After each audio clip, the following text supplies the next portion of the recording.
Protect your DNA. BioPQQ can promote formation of new mitochondria. Infowarsstore.com. Well, ladies and gentlemen, it has been a rough week for the Trump administration. The Steve Bannon ousting got a ton of liberal media play. Of course, Nunes steps down from the Russian probe. That got a lot of negative press. And then, of course, Trump flip-flopping on Syria. This is something that was very heavily scrutinized, but we'll wait and see what Trump has to say down the road. But I wanted to highlight the positives from the presidency of Donald Trump. Even though there are plenty of negative headlines to look at from this week, let's look at where President Trump has been able to get his agenda home. And it seems for some reason that jobs and the economy seems to be where Trump is really hitting home runs left and right. He seems to have had the least amount of obstacles in trying to bring jobs back to America, bring the economy back, and end some of the regulations and trade agreements that we had in the past that were stymieing our economy. So I wanted to highlight these things that most Americans will actually benefit from. We're not going to see an impact of a Nunes stepping down, perhaps from a Russian probe, or a Bannon being outed from the staff. We might not actually see the impacts of that. But the economy, most Americans will feel the impact of that. So I wanted to highlight some of the positive we've seen from Donald Trump ramming through on bringing jobs back. Now, first, let's look at what he had to deal with that was left over from the Barack Obama administration, which makes what Trump has done even more impressive. This is a story from the New York Post from Quentin Fotrell from MarketWatch. Half of U.S. working families are living paycheck to paycheck. Now, the story goes on. I'm sure you've heard this before. 50% of people are woefully unprepared for a financial emergency, and they say that 1 in 5 Americans have nothing set aside at all for an emergency. 1 in 3 don't even have $500 set aside to cover an emergency. That is quite an astounding stat. And it goes on to talk about things with healthcare and this and that. But the big picture here is that for the average American, for most Americans, they were hit hard in the 8 years during the Obama economy. And sure, people could say that, oh, the Bush administration had something to do with that too. But we're just looking at the facts here. And the facts are that the average American suffered economically. The facts are that financial woes are something that the average American household had to bear the burden of during the Obama presidency. Whether you want to blame Obama or Bush, it's really irrelevant at this point. I say Obama, and here's a little more evidence of that. This is what Trump had to inherit, folks. Record 95 million Americans not in labor force. How is that even possible? Number grew 18% since Obama took office in 2009. This is a familiar growth rate to what we've seen as far as food stamps are concerned as well. I don't have those stats in front of me, but the record number of Americans not in the labor force, over 95 million, the number was around 90 million as well, a record number of Americans also on food stamps. So these two things kind of tie together, folks. When you're struggling financially and the government has these welfare programs to offer, what are they going to do? They're going to sign up to get the food stamps. You're going to not be in the labor force. That's why you don't have a strong financial backing, a strong emergency, cash situation, because you're struggling for work. So this is what President Trump inherited. Record numbers of Americans not in the labor force, record numbers of Americans on food stamps, and half of the United States really just having financial issues and having nothing to fall back on if they were in an emergency.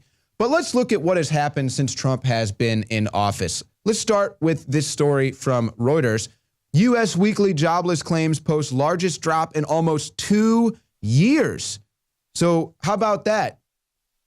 The jobless claims have been rising under Obama, but it does look like the worm is turning. Initial claims for state unemployment benefits declined 25,000 to a seasonally adjusted 234,000 for the week ended April 1st, the Labor Department said on Thursday. So think about that, folks. State unemployment benefits declined 25,000. That's 25,000 Americans that feel that they don't need to go to the government for financial reassurance anymore. That is the American dream. That is empowering. And why is that going on? Well, let's explain that. How about this? This is from CNBC. Private Payrolls grew 263,000 in March, 185,000 estimated. Now, here's the important thing.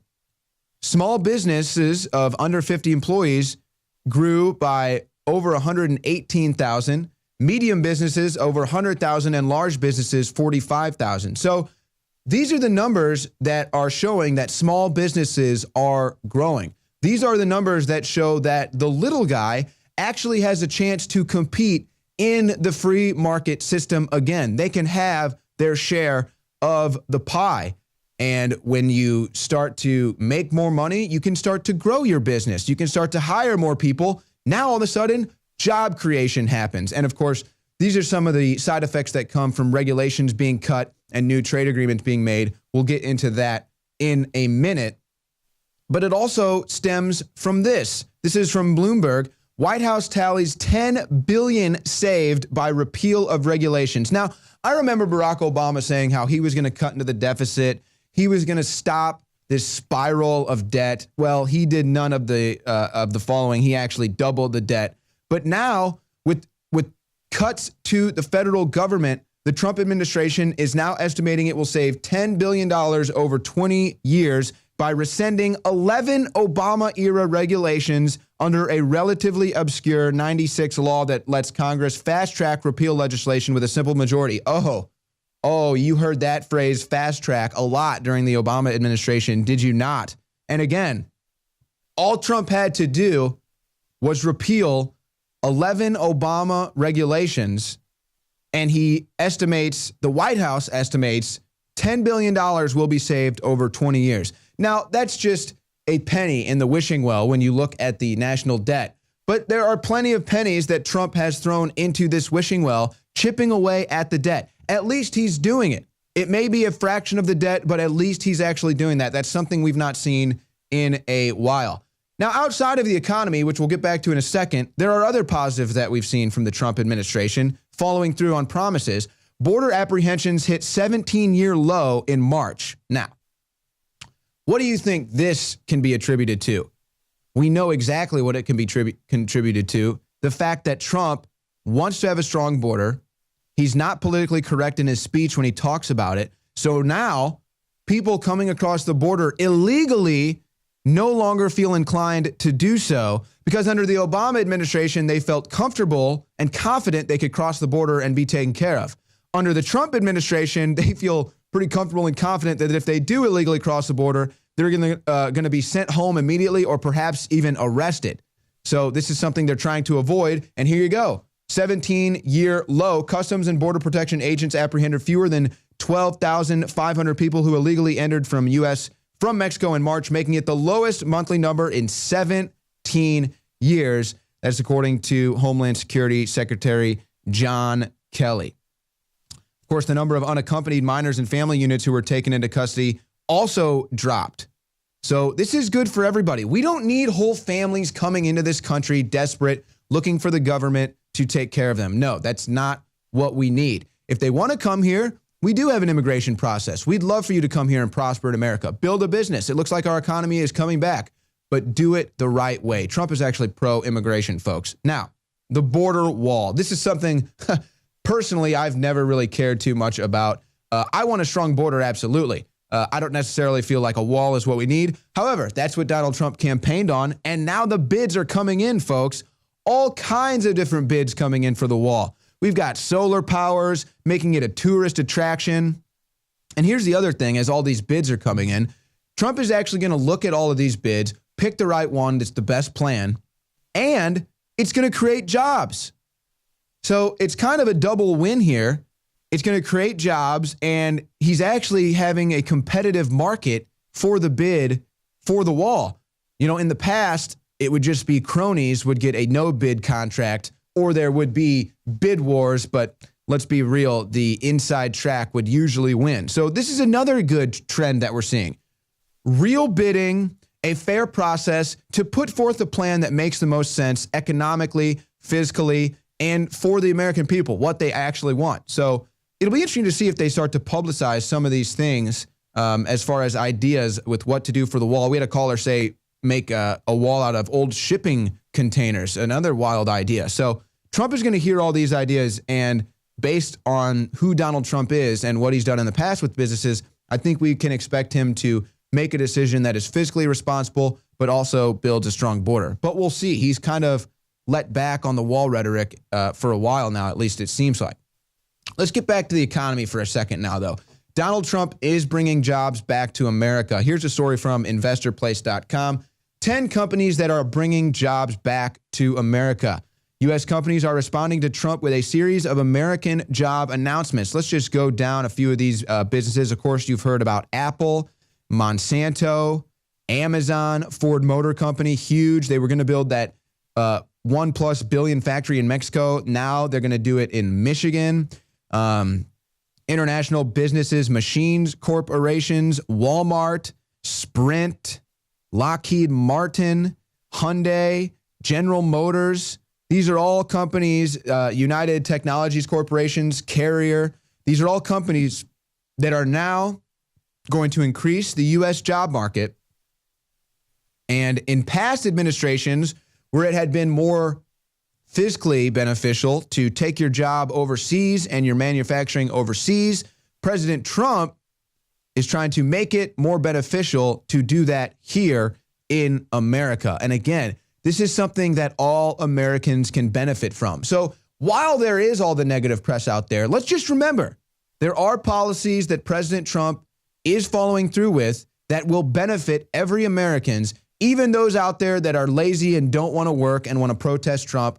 A good job is going to be coming your way. You're going to get a job. You're going to get a little paycheck. And I think that you might come around on the free market capitalist society. More on the Trump effect. This is from Fox News. Companies announce billion in U.S. investments. So more jobs, more investing, and more companies too. Japan has announced billions of dollars that they're going to invest here. Again, Donald Trump is making it a lucrative business opportunity to bring your company to America and manufacture goods and services here. It used to not be the most lucrative to do that here. He's trying to make it make sense to bring your business to America again. Now, one of the biggest things that he's done and can continue to do that will not just let the free market loose, but will also attract businesses to come here. This is from the Associated Press. Bit by bit, Trump methodically undoing Obama policies. Now, I actually want to go through some of these and spend a minute on these because these are key.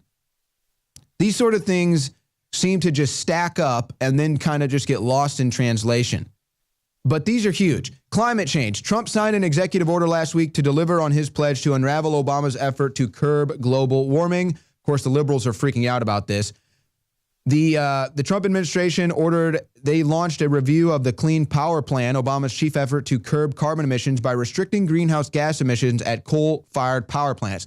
Trump promised he'd put the coal miners back to work. He has delivered, removing the restrictions of the climate change legislation. Internet privacy. Trump is expected to sign a measure soon to block online privacy regulations to Federal Communications Commissions issued during Obama's final months in office. Now, this is a tricky one. This is very convoluted, actually.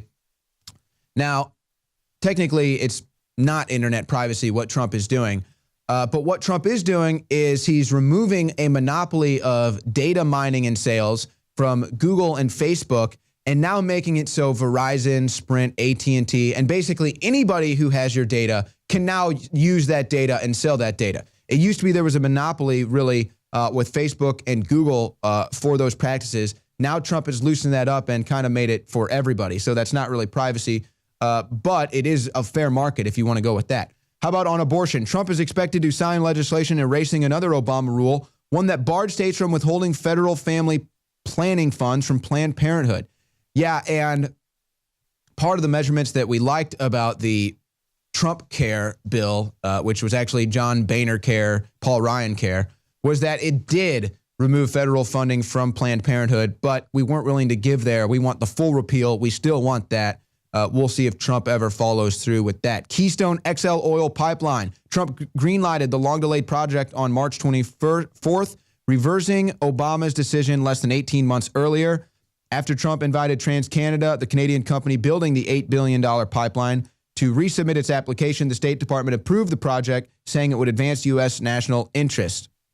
Obama said the project would not do that. Of course it will. And he's also going to use U.S. manufactured pipes and steel to get this done. You know what else he's going to use? United States workers to get this done. You're creating jobs to make the pipeline actual pipes and all the tools that you need. You're creating jobs there. You're creating jobs by having people that actually have to build it. And you're trying to make America self-sustainable as far as gas is concerned. Because we don't need to be going to the Middle East and starting wars for oil over there, folks. We've done way too much of that. Just some more before we move on here. Dakota Access Pipeline, fuel efficiency standards, Trans-Pacific Partnership. That is huge. He flushed that thing right down the toilet almost immediately, folks. This is one of the biggest things Trump did. Obama was his administration's biggest cheerleader for the sweeping agreement involving the U.S. and 11 other Pacific Rim nations, but the Senate needed to ratify it, and bipartisan opposition basically doomed it before it left office, and Trump said, no thanks, Trans-Pacific Partnership, you are fired.